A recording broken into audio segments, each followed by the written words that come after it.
and welcome back to The Rich Nonprofit. Today I have Brindley Brooks. She is the founder and CEO of HS Connect. Hi, Brindley. Hi, thank you for having me. Always a pleasure to chat with you.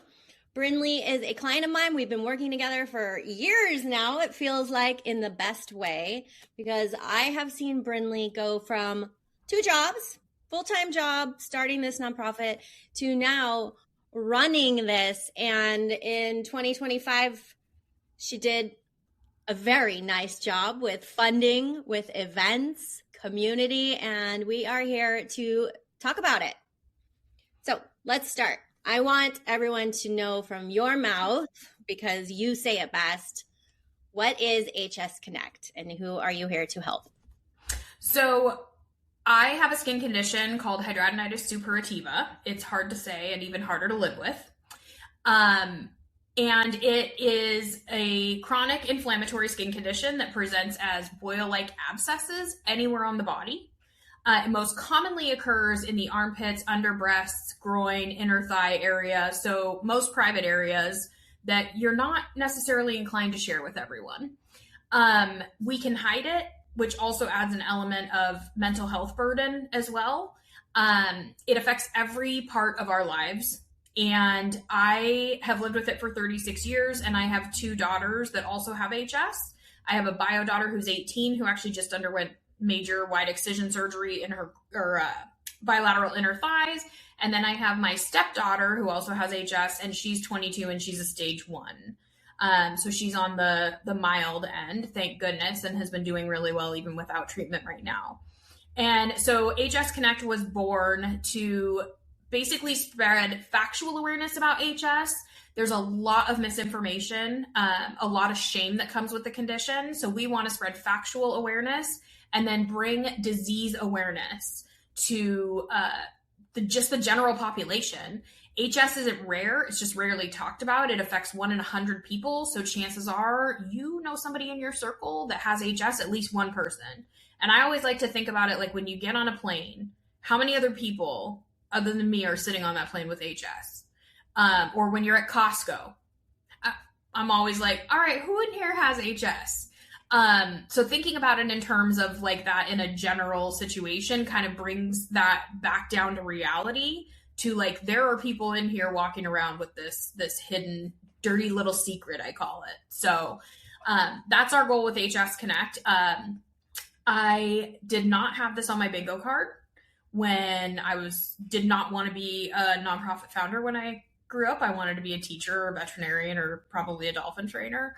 But here I am. I now feel like I was built for this shit. This is what I was made for. There has been so much silence in our community with our condition that I did not want my kids to feel that same burden of carrying their dirty little secret. I wanted them to feel empowered to be comfortable in their own skin and to love themselves in spite of, and sometimes because of their HS, because of the person that it's made them to be, just like I feel like it has for me. And so that's where kind of the desire to do this and go through this process started, because I don't want anyone else to feel that way either. And that is our main goal, is to really help people find, if they have HS, find their diagnosis, get on treatment, and then join the community, be part of this movement that we're creating. And what a movement you have created. I was so honored to be part of Brindley's, to be there and watching her last October in Times Square, New York City. She put on this event, brought her community together to raise awareness, and it was amazing. Can you talk a little bit about that? It was kind of so we had purchased ad space on the largest billboard in Times Square.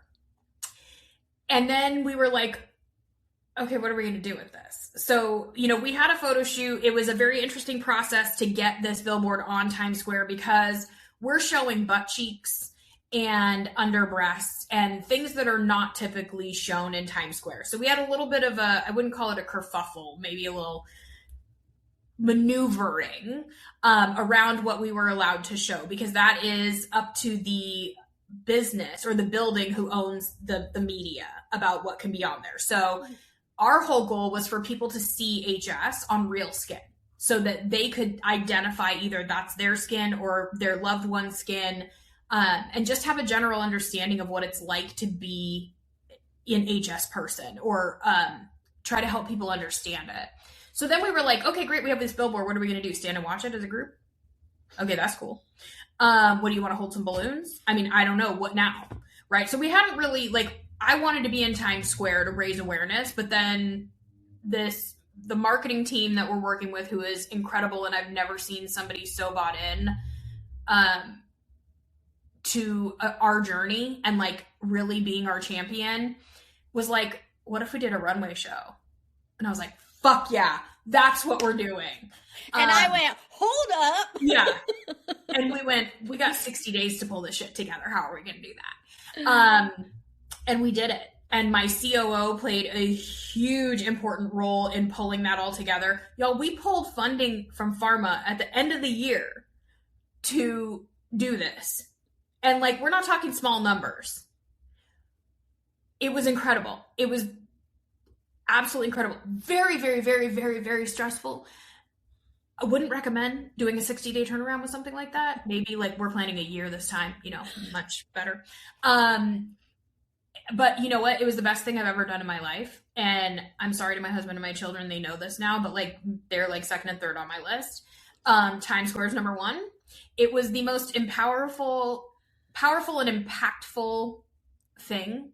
I've never cried so much and screamed in pure joy like that in my life.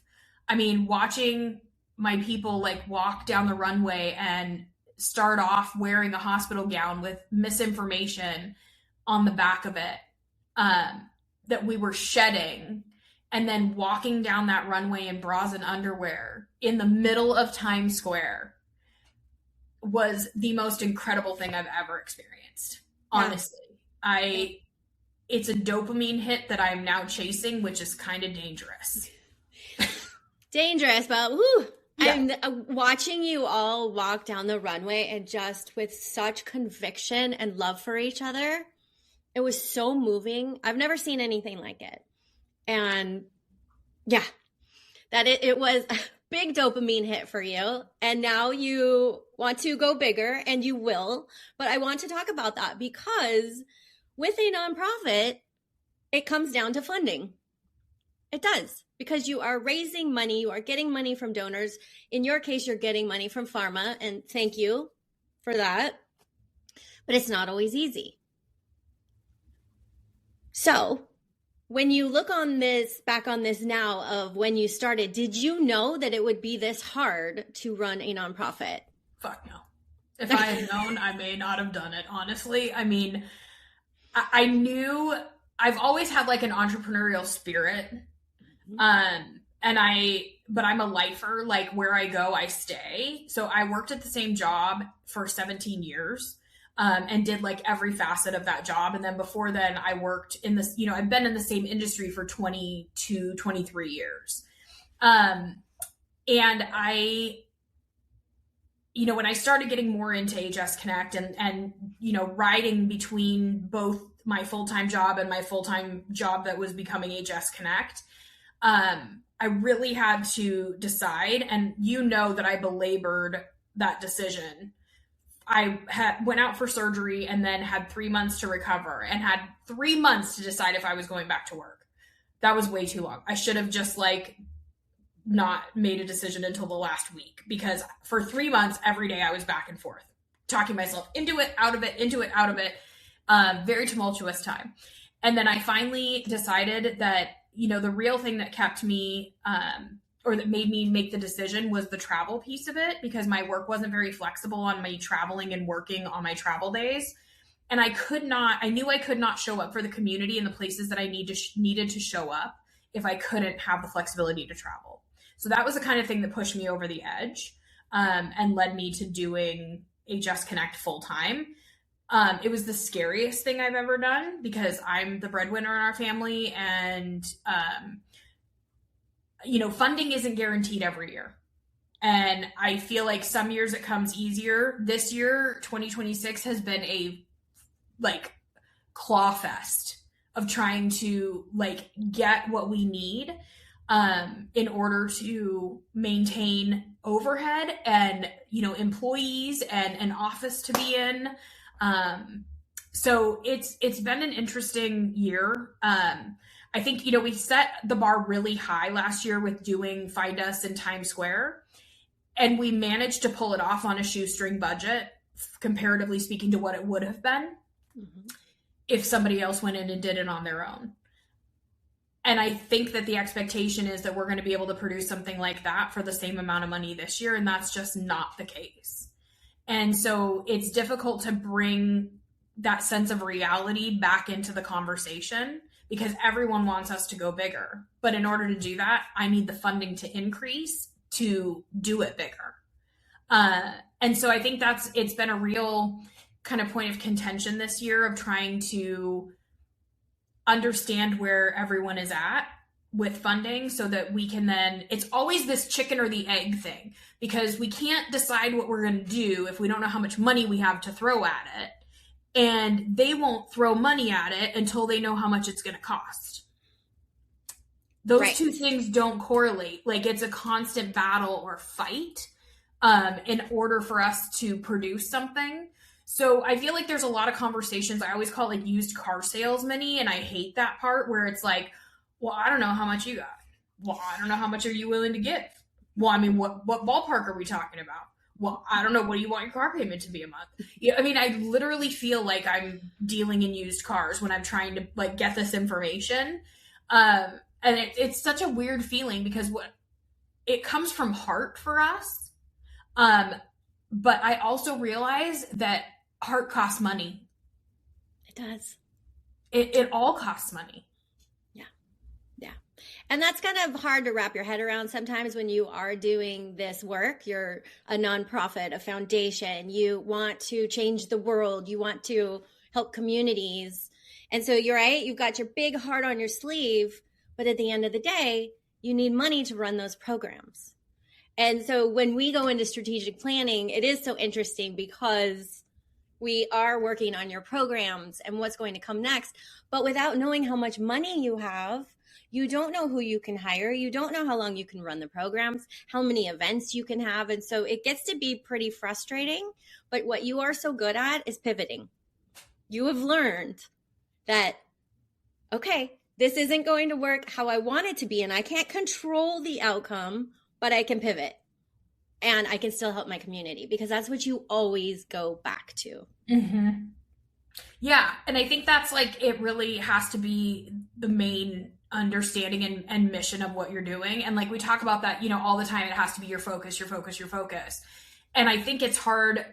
I haven't found it to be too difficult yet, but it is when you want to run these programs that you know will help your community, but you can't because of the funding. And, you know, we experienced this in October, basically, when we were doing Find Us and our Empower campaign in November. We went back and rewrote our prospectuses. We had already sent them out to everybody, but we went back and rewrote them because of the impact that those events had on our community. We saw that and decided that that was something we needed to focus on. It was also feedback we had gotten from our sponsors as well, because they were seeing the magic happen. Mm-hmm. So instead of being stringent and saying, we already set the prospectus out, we have the programs we put in front of people, we went back and said, let's do this differently. Let's rewrite this. Let's give some other options. And that has been incredibly successful, but we did have to pivot midstream and come up with, you know, these pop-ups that we're doing, that we're bringing the community to the most highly densely populated HS cities across the US.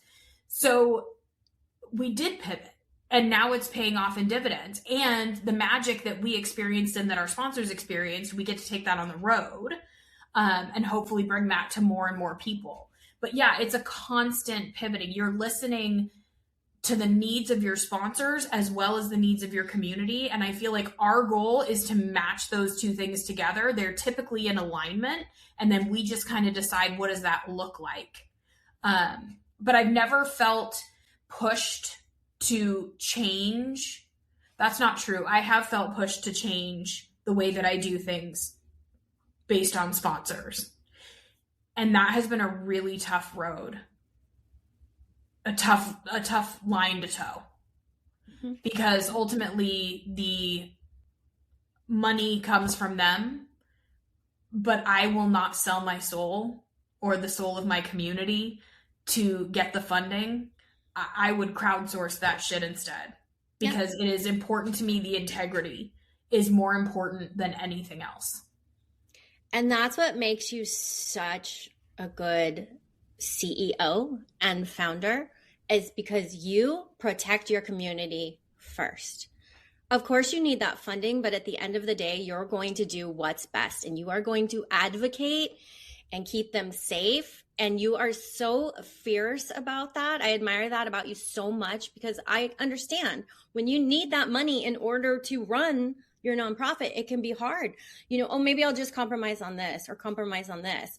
But then when you look at what your community actually needs, not what somebody else is saying they need, and you say, no, that's not going to work for us. And not a lot of people, women, will do that.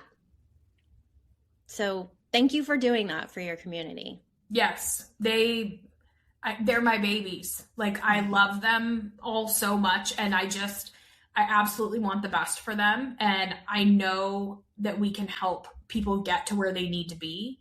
And yes, the money is important, but the integrity of the organization and what we stand for is more important.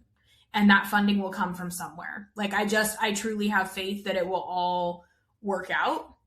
Now, that doesn't mean I'm not stressing incredibly, during that period of time, but I do know that everything will fall into place. It always has, because we're doing the right thing. And that is like my North Star. Yes, you do the right thing, and you do it strategically. I mean, that's not a plug for me, but you do take the time to step back and say, okay, yes, this is what my community needs, but how can I do it in a way that's going to work? Right. And then I drive you crazy by adding a bunch of shit in and just like telling you on the fly, and you're just like, no. I'm like, yes. I always tell people, you're the only person in my life I pay to tell me no. And over the last couple of years, I've had to tell you no more and more, because you do have that entrepreneurial spirit. You do know what your community needs. And so you want to push those out into the community right now, these programs, these initiatives. And I'm looking at Brindley, you're a mom, you're a wife, you're a CEO, all these things that you're trying to do, and you just don't have the time and the bandwidth. Now, that's easy to say from the outside because, right, we women who want to change the world, we have all the time. We can figure this out. And the burnout hits, and it hits hard. And this is actually a really good pivot, because I do want to address this with you, because I think every woman I know feels this. It doesn't matter if you're a CEO. We do want to help everyone. We nurture, we care, we keep people safe. And then sometimes we forget about ourselves. Absolutely. Yeah, I feel like in some cases it's hard because I don't know where that time comes in to like take care of yourself. And I know for my situation personally right now, my younger daughter, who's 18, just had wide excision surgery. So she's missing big pieces of the inside of her thighs in an attempt to manage her HS. And it is big and painful, and we do bandage changes twice daily, and she still walks like she got off of a horse because her thighs can't come together, or it would be problematic for the wounds. It looks barbaric. There have been so many I'm sorries uttered between both of us, and yet my responsibilities remain. My CEO job is still here that has to get done. I still need to show up as a wife. I'm still momming her extra because she can't really, do things like normal. She dropped the cap to, the Advil today, and she was like, oh God. And because she can't bend down to get it yet because it pulls too much on the wounds. And I was like, I got you. It's like, but she's also really frustrated not being able to like do anything. She's lonely at home during the day by herself. And so I feel this emotional pull to want to fill those needs for her. But I am also in the middle of, we call it like a million balls flying at my face. I hate balls in the face. I think most women do. So trying to like figure out how to navigate all of this and meet everyone's needs. But then where's the time left for my needs? Yeah. Like, I haven't even processed the fact that my 18-year-old daughter like chose this surgery, which I've had 7 of, that is barbaric, basically, in an attempt to better her life at the age of 18 because she was having trouble working. I haven't even begun to process this myself because I don't have time. We also had a death in the family during this time. I haven't even shed a tear for her yet because I've been so consumed by everything else. And now comes like the just figuring out how to get Caitlin to the service because she can't sit for that long in a wheelchair. And how do we get her to the graveside where she isn't, I can't, a wheelchair on a bumpy with inner thigh. Now I have to worry about all of these logistics.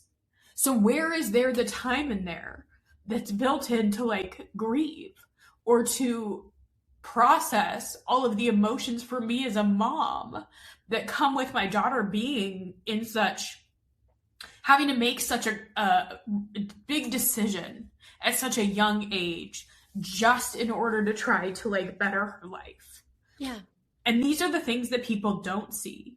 All of the people who are watching are, checking in on our social media. No one knows that this is happening behind the scenes. No one knows that I'm struggling, with getting funding figured out and how to move forward in the organization and how to pivot and, new partnerships that have just come up that could be available. But when I go home at the end of the day, I don't even have the energy to like explain to my family what my day looked like. My answer is now it's just, it was good or it was fine. Because I'm depleted. And then I personally, like, with my travel, I try to build in time when I'm going to Europe to spend with my friend there in Amsterdam, which is very, like, cathartic for me. And then I had to shorten that because of the funeral, which is not a problem, but all of this time I'm trying to listen to you and to everyone else about building in time and space for myself just keeps getting eaten up. Yeah. Yeah. And I want to acknowledge that you have worked really hard to find that time. We look at your Google Calendar. We talk about what brings you joy, where you can find quiet. And so we work really hard to get that for you. And then something happens. And as a mom, you're not going to say, well, too bad, kiddo, figure it out. No, of course not. We drop everything. But at the same time, if you have a potential sponsor or funder, you got to get to the office and get that prospectus to them. So it's this, and there's, I cannot stand the word balance because it's just not true. Yeah. It's not something that we can attain. And so it's how do you juggle these balls in your face? Flying at your face. And I think it's so important to talk about because I don't believe that you're just going to say, well, you know what? I can't do HS Connect anymore because not only it was a vision and a big vision, but it's deeper than that now. This is, to me, your life purpose. Absolutely. This is what I was born for. It's absolutely my calling. And I consider myself like the 1% of the world, probably not even 1%, honestly, maybe 0.25%, who actually A, knows what their calling is, and B, gets to do that for work. Because truly, like, I realize so many people have no idea They don't have a higher calling. They don't have something that like really, really feeds their soul and is like their life's work and is so important to them. And I'm so incredibly grateful that like I got to figure that out, and that's what I get to get paid for. Because truly it makes me sad that other people, what does that feel like? It must be empty. To just get up and go to a job and it is. And I'm trying to think about how I felt, when I was working, and that is, you're kind of always trying to, for me anyway, like always trying to attain more, move up, be, find a new position, learn everything I can about every facet of everything. But then for what? Because like those people would replace you in 1 second. If you died or got sick, no one would care. Yeah. But here, like the only thing that is irreplaceable is me. Yeah. And hopefully I find somebody who can replace me that is as fiercely protective of our community as I am. Because of my HS, I've sat in the background in the shadows a lot because you don't want to draw attention to yourself. You want to make yourself small. Because if people get to really know you, they know that you're a burden. Or that's the way you feel anyway. And nobody likes Debbie Downer, who never feels good, never has a good day, always struggling. So you learn to act and put on the face that society expects to see, while carrying all of the weight of that. And I think it sets you up in a lot of ways we do a lot of masking with that. And I always thought to myself, like, I have such a big personality, but it didn't really start to show until I started doing HS Connect. And then I realized that my honesty, which had always been a lot for people, is one of my most valuable and sought after qualities in this space. Because if there's one thing I am, it's brutally honest with our sponsors. And I'm respected for that. And that was game changing. I felt like I no longer need to make myself small. This is my space. I own it. I belong here. It's mine. You want to come in it, then you're going to hear about it. And what I saw with you is you got there by taking the action. You didn't wait until you were ready. You didn't just research and hope, and you just went for it because you knew the need was so big, because you've experienced it, you've lived it, that you had to jump in the ring, and you did so. And you just came in like, I got something to say, bitches. Yeah. And I make this shit up as I go. These prospectuses it's shit I'm pulling out of my ass. We're literally, this is the most amazing part about it, is you get to design it. And sometimes the answer is, you know what? I hadn't thought that through yet. I'm not sure. Let me give it some consideration. Because you know what? I haven't thought about things from every angle. All I know is that I want to do something that's going to help my community. Here's my idea. How do we make this a reality? And you take your ego out of it. That is another admirable thing about you, because most people would go, oh my gosh, I did it wrong. Oh, run and hide. I'm going to go make my prospectus perfect on Canva, blah, blah, blah. No, you're pulling your ego out of it. You're saying, okay, but what does my community need? Oh, you know what? Thank you for that feedback. I will go and ask around, think about it more, and then I'm going to come back with another revision. And it works. Yeah. And I think the other part of it too is seeking counsel from the people you trust. So, with the whole Times Square thing, there was a moment where a client asked for something that I was super uncomfortable with. It crossed my boundaries. I was a hard no. But I listened to my marketing guy. I heard him out because he said, just hear me out and then make a decision. And I heard him out. And what he said made sense. And I had to give a little bit. Mm-hmm. And I didn't feel like I was letting my boundaries go. I understood the business sense of what he was saying and why it would be important. It turned out it never happened anyway, and I'm super glad that it didn't. But the fact that you can listen and seek counsel from other people who have opinions different than yours and really, really listen, actively listen, and then think on that. Because these people, if you have good counsel, are really there for you and on your side. And they really make a world of difference. Like you know, just hearing things from another perspective is so important. And being able to rethink and changing your mind is okay. It's okay to do that. It is, but we women who want to control everything and maybe a little bit of perfectionism there because we've been taught that that's the way, right? To mask. And it's like, well, then I'll just make everything look perfect. So then it's hard to change your mind because then that would look like you're weak. And that's not the case at all. No. And you know what? I read something, it was probably on Instagram, God, that said, like, it is okay to change your mind. And it's okay to say, like, I educated myself more on this, or I learned more about this, and I feel differently now. Or I think about it differently now. And it's okay to say that because it is okay to change your mind. And we are entitled to gather more information and then make a different decision. Yes, which is what I love about education. Yes. You are gathering more information, you are researching, you are thinking critically, and you're thinking, okay, what would be best for my community? And you change your mind, and it does make it better. And at the end of the day, that's what you want. But men changing their mind is normalized. Yes. No one questions them. That's why I changed the word feel differently to think differently when I said that twice, because I realized when I said I feel differently about it, I'm like, no.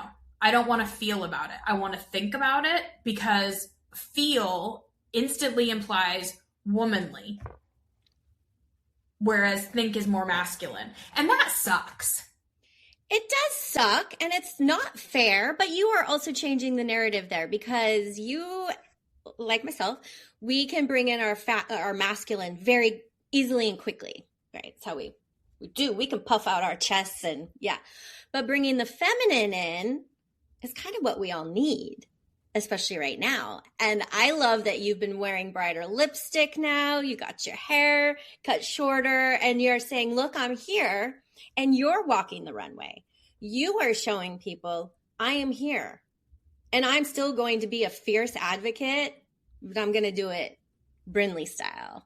Yeah, I was the girl, like I'm wearing a nude lip today, but usually I'm in a bright red or a pink. But yeah, I was like, oh my God, I wish I could be a girl who wore red lipstick. And then I was like, well, why can't I be a girl who wears red lipstick? Like I could buy a red lipstick. But I never thought that I could be that person, that I could take up that space, that I could be bold, that I could be daring. And then first of all, I love getting older.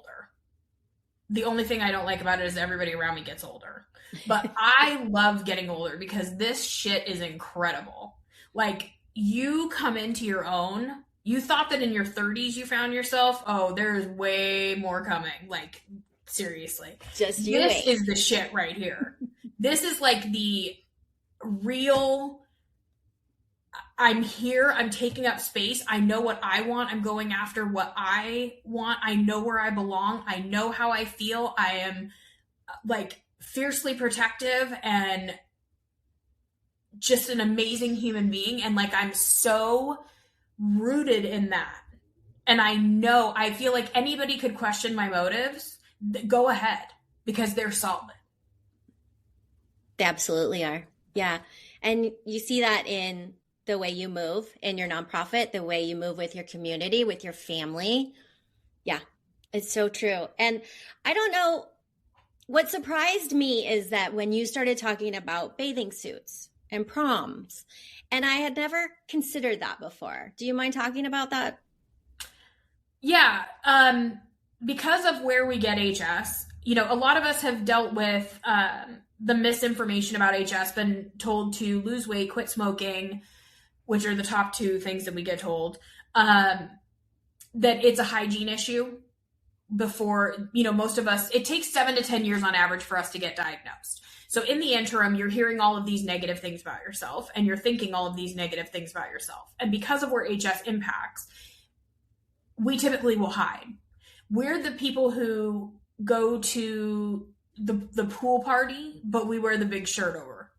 Or you wear the shorts because you have groin HS and you don't want anyone to see it. When you go to the beach, you're not necessarily wearing a bathing suit without a cover up. We're the people who, when you're choosing a prom dress and you have HS in your armpits, it's really difficult to find a prom dress with sleeves so that you can hide. Same thing with wedding dresses. We're the people who, like, you just pray that nobody asks you to be a bridesmaid because you know that you're going to wear a frickin' sleeveless dress, and then you're going to have to figure out how to cover your armpits. You know, these are all things that we go through that nobody knows. And most people, honestly, that I've encountered in the HS community have not even thought about the ways that we have been robbed of these experiences in life. And so what we're trying to do is to recreate situations where, you know, we did our red carpet night at Empower, and it was like, wear the dress that you wish you could wear. Go buy the dress that you would never wear anywhere else. Because guess what? In this group, nobody gives a shit about your armpits. No, nobody cares. I mean, we are like celebrating the fact that you're showing your armpits. And the same thing with the bathing suits. Like, we really want to put together like an HS pool party or, you know, spring break, think MTV old spring break, where we're like taking over a hotel and we have the entire pool area. Because guess what? Nobody cares about your HS in here. Wear the bathing suit. Wear the white bathing suit. You drain on it. Nobody cares. Mm-hmm. Nobody cares. Because guess what? We have wound care for you in the bathrooms. And guaranteed, if you need help, any one of these other people would go in there and help you with your wounds. We just want to normalize the situation. We want to give back. We're the people who didn't go have slumber parties because you were afraid you were going to drain. Your abscesses would drain on the sheets. We walk into hotels, and even now, when I'm not having issues, the white sheets are still startling to me. White towels in hotels. We have a lot of patients who travel with their own towel because they don't want to mess up towels. We have patients who worry about if they're going to have to pay extra because they may have drained on their sheets. Yeah. Giving people back these moments in their lives that they, in some cases, never even considered had been taken from them. This is part of where healing starts. Do you all see?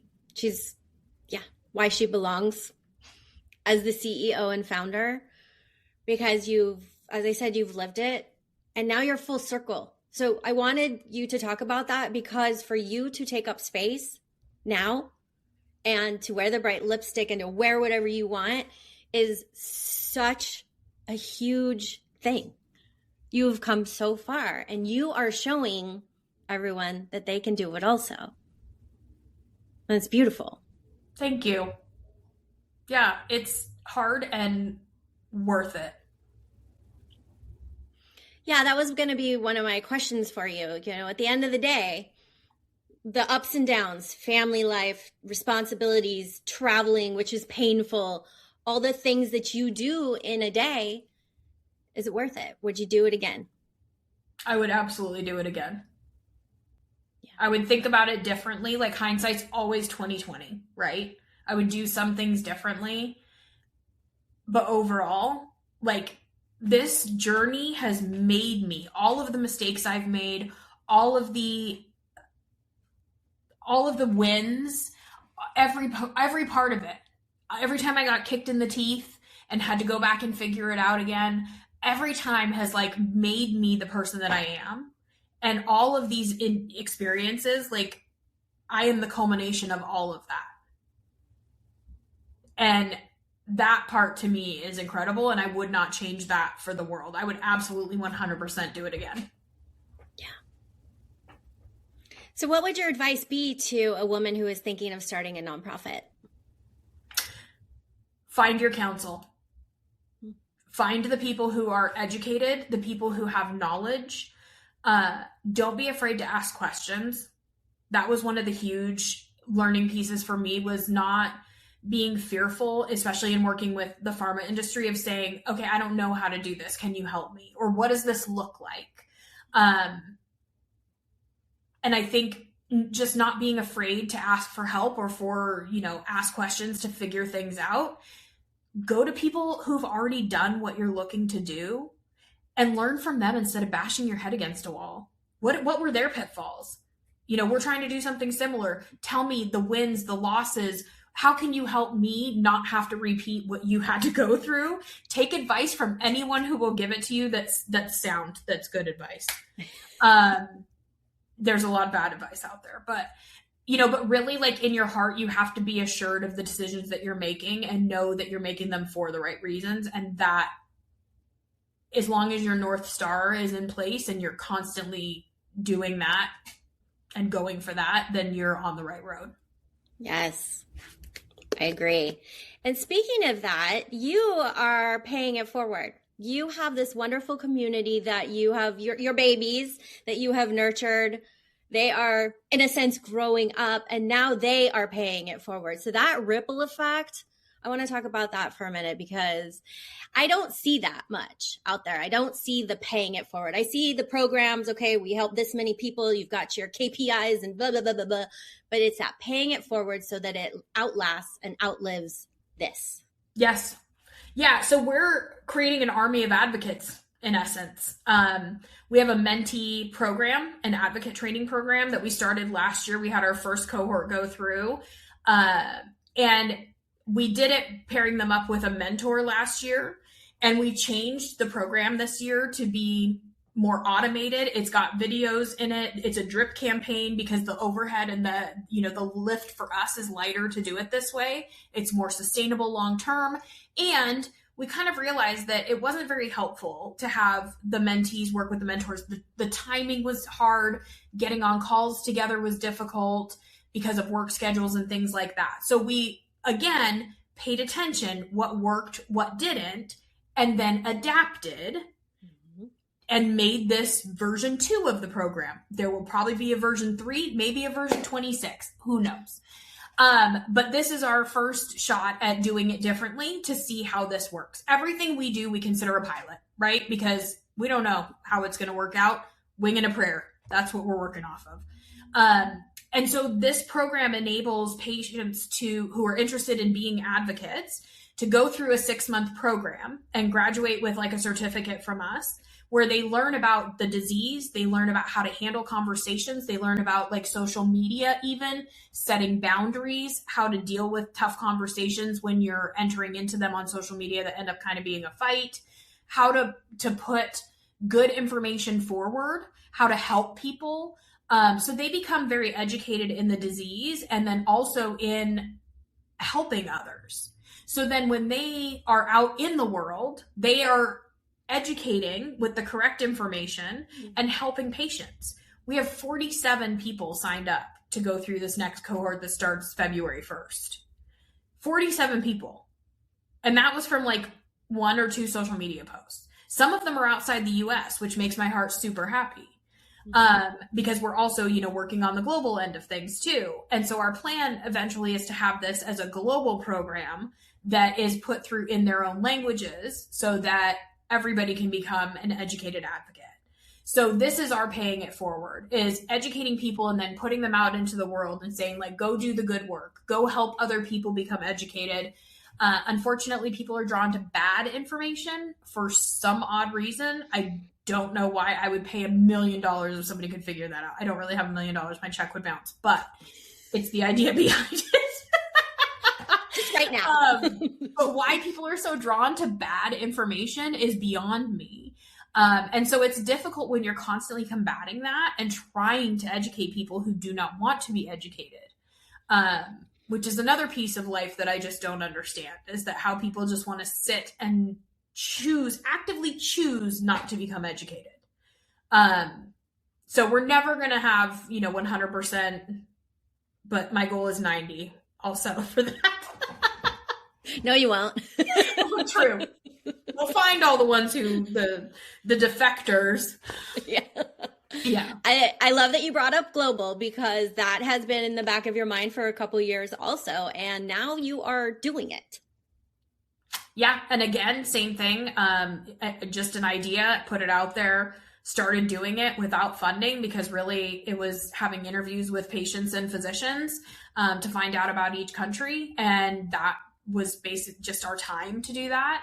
And we've just launched 5 different countries, which is really cool. And like, I'm going to a European conference next week and taking the materials that we have created in hard copy. And we are the first organization to go global like this in the HS space.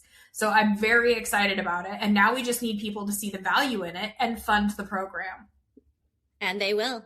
It will come. So it shall be. Yes, yeah. Absolutely. But what a huge, bold step to say, I know that this is needed globally, so I'm going to be the one to do it.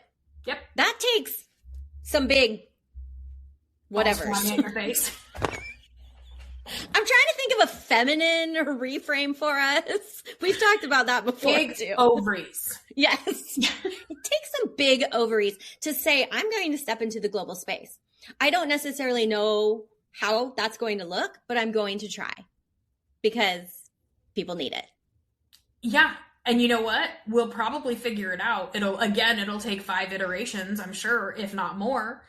Mm-hmm. But I'm here for it. Mm-hmm. And every time we do a new iteration, I've learned something and we're doing it better. And what can be said about that other than like, you had mentioned earlier action. And I think it really gets down to that. Look, you don't have to have a full-fledged plan about how you're going to do something. You need to know that it's needed and how you think you can go about it at the beginning. Pilot that shit, see where it falls, and then go from there. Yes. Because sitting there thinking about it over and over is not moving the needle forward. Giving it a shot and then taking the feedback and then doing another iteration of that, that's action. That's moving the needle forward. But you don't have to have a fully thought out plan for everything. Just do. Right. Don't worry about your slide deck. Just get out there and take the first step. Yes. And that's what you've shown, that it works, because that's what you're doing. You do have some nice slide decks. Not going to lie. Thank you, Christina. Yep. Right? It takes a team. It takes a lot of people to make this work. Like, let's be honest about that, which is the other thing, because when I started working with Brindley, she was one woman and she can do it all, but she can't do it all, right? We can't. Yeah. She's tired. She's very tired. And you have just so much to do, and building that team is super important, so that it doesn't have to be all on you, and you can go, like we talk about, right? You go get that new business and your team supports you. Yes. And that's worked out really well. It really has. And I personally feel incredibly fortunate to find somebody whose like passion rivals mine, because I think that is really hard to come by. And sometimes, like, as Lisa knows, Christina and I get a little excited, and then like our ideas just spark. And then she's like, oh my God, you guys had time alone together. Like, this is not good. Like, when we go to conferences, she's always like, oh shit, they're going to come back with some fucking cockamamie idea about what they're going to do next. Let me guess, but that also keeps the excitement happening, because it's 2026. I'm thinking about 2027 and 2028. Mm-hmm. I mean, thanks to Lisa, I was able to park my ideas on a future ideas sheet to get them out of my head, at least, which I'm adding to daily, by the way. So it's really important to find the people that can truly help and support you. And if you're fortunate enough to find someone like I have been, like, you hold them dearly. Mm-hmm. And Christina has been I call her like my co-pilot. Like, it's interesting too, when you think about it, because she has a really good relationship with some of the sponsors that like she has just connected with. And so instead of me being like, oh, well, I'm handling sponsorship, I'm like, ride with it, baby. You've got a good relationship. What does it matter? That's the ego being removed. Yes. Because it's what's best for the business, and you're going to get further with the people who you resonate with. So why would I stand in the way of that? Right. Yeah. Really great point. I also love that you just said business, because I don't think a lot of people think of a nonprofit as a business. Oh, it's a business. It's a business. It's in the business of helping people and using that money to do that. But it absolutely is a business. And I think I lived in a little bit of a la-la land for a while about that, not understanding. Thank God we were small at that point and we could afford to do that. But now I'm like, oh, what was that charge? Oh, how much was that? You know, every morning checking the bank account, you know, because it's, you get to a point where you do have to manage it. And there has to be that switch that flips to say like, oh, okay, because everything costs money and everything costs way more money now than it used to. And that hurts. It hurts. And you also, when you're building, I realized this year, we're no longer going to do like a corporate sponsorship. I'm just upping the amounts of our sponsorships to include corporate sponsorships. Because nobody wants to do a corporate sponsorship anymore. But that's what we need is corporate sponsorships. That's what pays our overhead, pays us, you know, all of that. So in looking at that, it was like, okay, well, nobody's biting on this. I'm going to do this differently then. Next year, you know, like, okay, so what is working? What isn't working?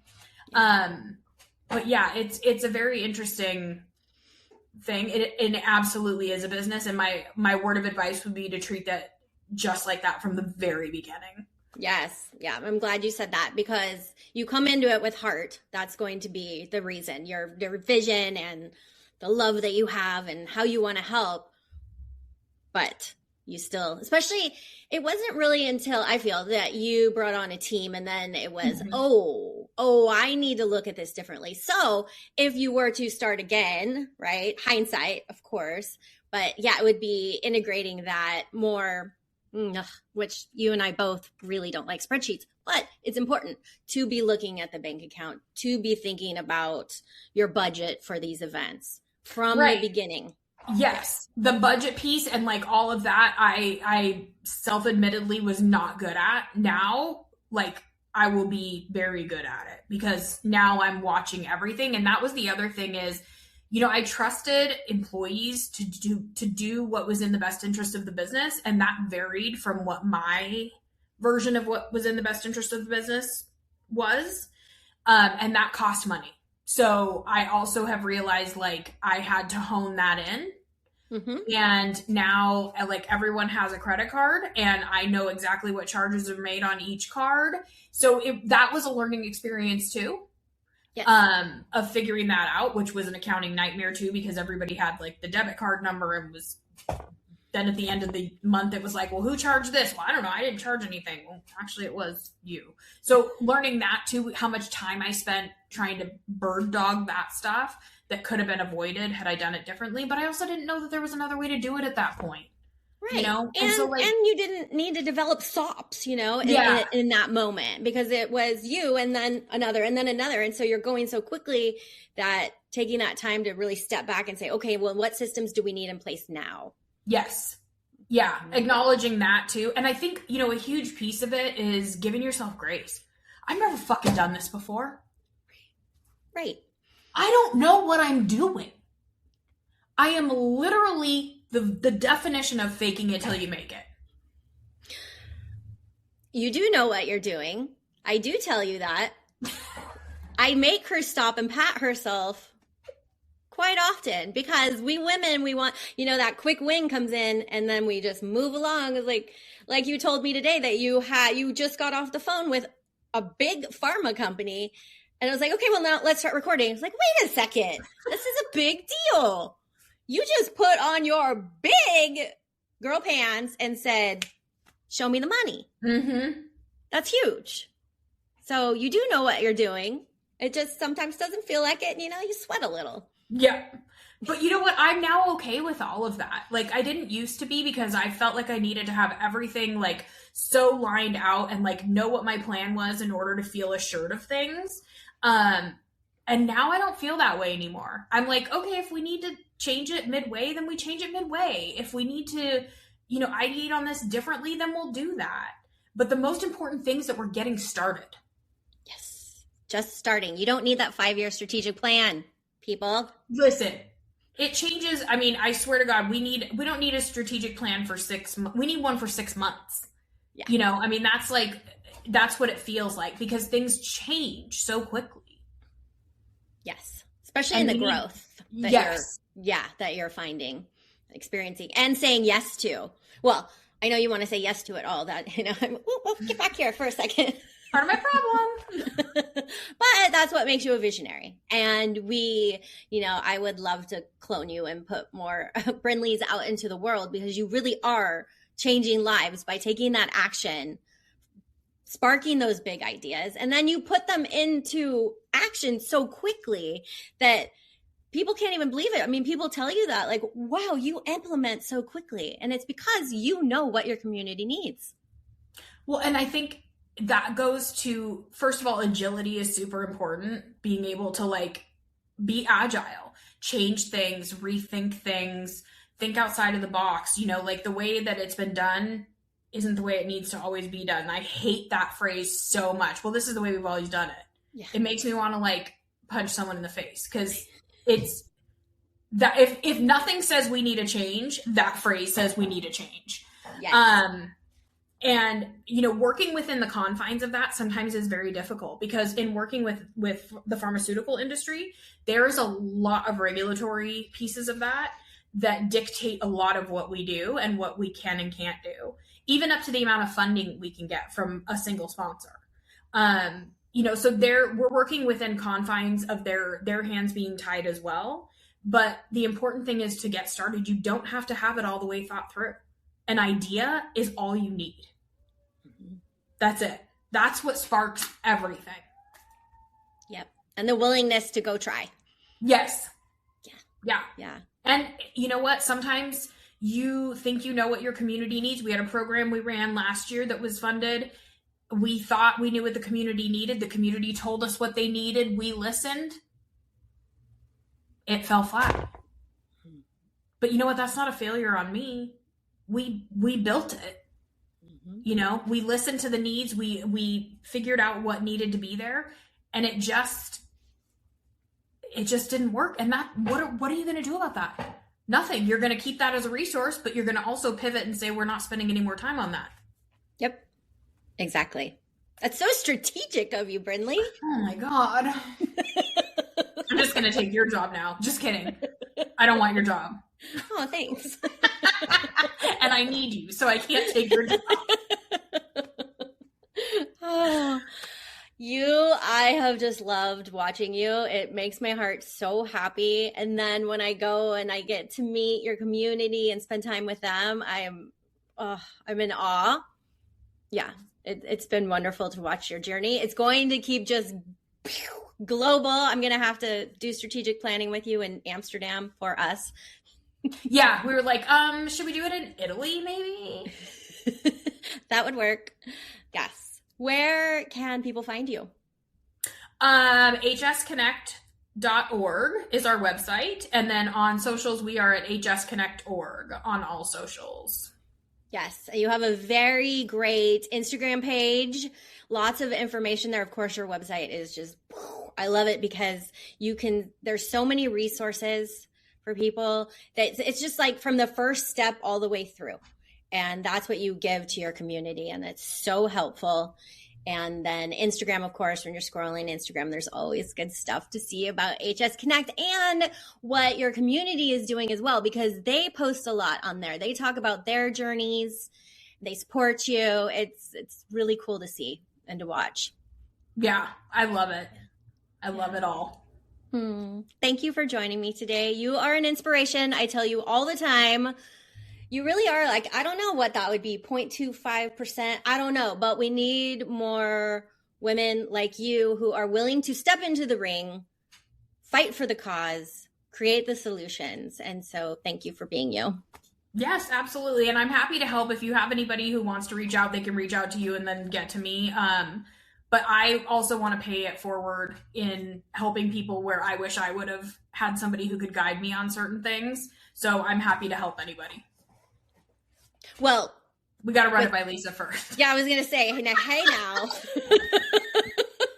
Only Okay, so much time in the day.